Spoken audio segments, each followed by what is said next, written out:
Okay, so let's tackle one of those really big, sometimes painful questions we all face. Why is it that some prayers seem to get answered while others just don't?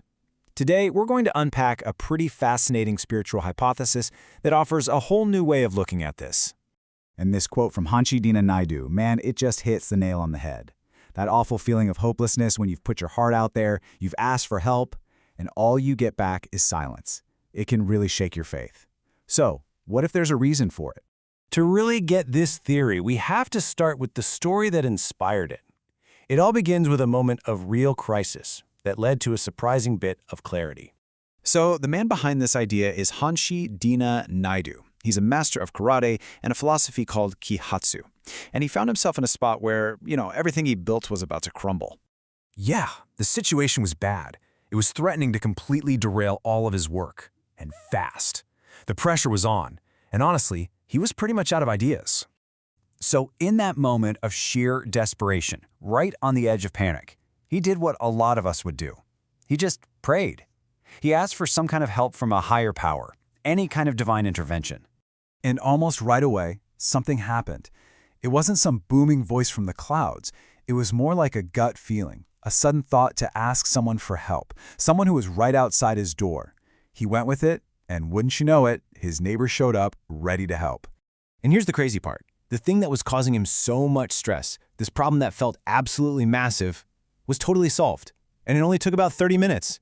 Just like that. For him, this wasn't just a lucky break. It was a miracle. But that miracle opened the door to a much, much bigger mystery. He was completely convinced that this was no coincidence. The timing, that sudden intuition, the immediate fix, to him, it was clear proof that a higher power had heard his plea and responded. And this right here, this is the core question, isn't it? If his prayer was answered so clearly, so quickly, what about all the other people who pray with just as much heart and hear nothing back? What's the difference?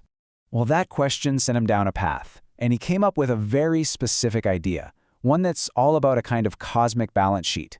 He calls it the Dharma versus karma theory. Okay, so here's the big idea in a nutshell. The theory says that whether or not your prayer gets answered isn't random. It actually depends on a kind of personal score, the balance between the good things you've done versus the bad. Let's break that down a little.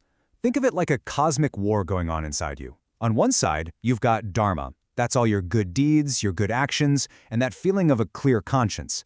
And on the other side is what this theory calls karma. And it's important to note, it specifically means your bad actions and the bad conscience that comes with them.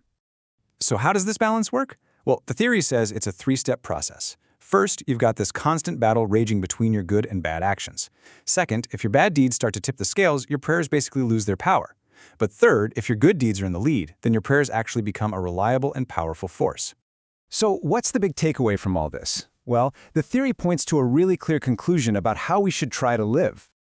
You can't get much more direct than that. According to the source, it's a simple law of spiritual cause and effect. If you live a life of goodness, you're protected. If you live a life of badness, well, it eventually leads to your own downfall. And that's really the ultimate point here. By actively choosing goodness, by tipping your own cosmic scales toward Dharma, you're doing more than just being a good person. You're literally aligning yourself with the way the universe works. And this is how it all gets summed up. It's not about saying the right words or praying hard enough. According to this hypothesis, the real key to having your prayers answered is the purity of your life and your actions. It's a really powerful idea, right? It puts all the responsibility and all the power right back in our laps. But it does leave us with one last big question to chew on. If this cosmic balance sheet really is the key, who or what is keeping score?